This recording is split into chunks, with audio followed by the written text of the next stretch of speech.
అందరికీ నమస్కారం. దేవి నవరాత్రులు నైవేద్యాలు సిరీస్లో భాగంగా నేడు డే 2 అంటే పులిహోర నైవేద్యం ఎలా చేసుకోవాలో చూద్దాం.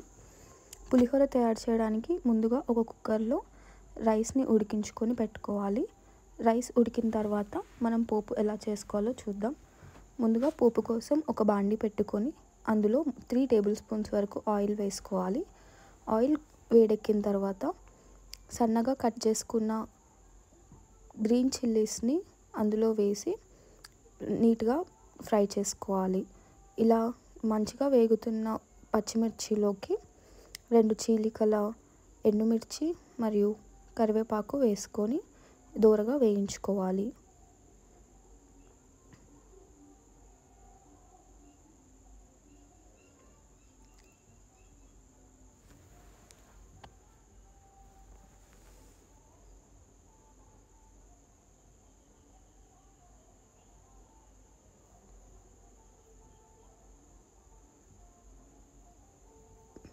పచ్చిమిర్చి మంచిగా వేయించుకోవాలండి, లేదంటే పచ్చి పచ్చిగా ఉంటుంది.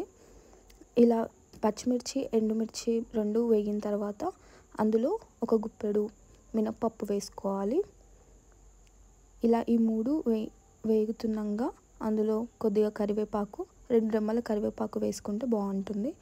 కరివేపాకుతో పాటు కొంచెం జీలకర్ర వేసుకొని అన్నిటినీ మంచిగా వేయించుకోవాలి.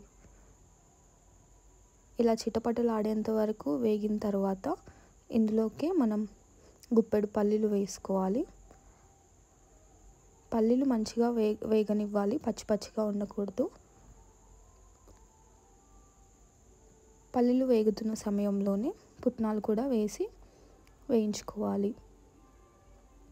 ఇలా పల్లీలు, పుట్నాలు, మిరపకాయలు అన్నీ నీట్గా వేయించుకున్న తర్వాత అందులో కొద్దిగా పసుపు కలర్ కోసం వేసుకోవాలి.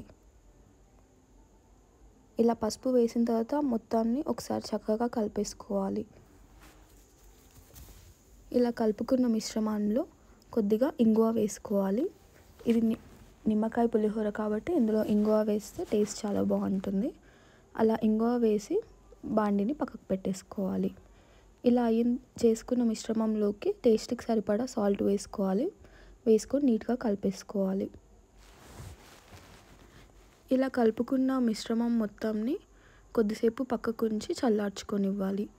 అలా చల్లారిన తర్వాత మనం ముందుగా ఉడికించి పెట్టుకున్న వైట్ రైస్ని తీసుకొని అదే బాండీలో వేసి కలుపుకోవాలి.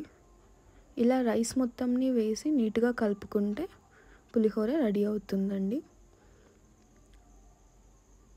దీంట్లో ఇలా మొత్తం కలిపిన తర్వాత ముందుగానే మనం పిండి పెట్టుకున్న 2 నిమ్మకాయల నిమ్మరసంని యాడ్ చేసుకుంటే ఎంతో రుచికరమైన పులిహోర తయారవుతుంది. ఇది అమ్మవారికి చాలా ఇష్టమైన నైవేద్యం. డే 2 కోసం ఈ పులిహోర ట్రై చేసి పెట్టండి. Thank you for watching. Follow for more.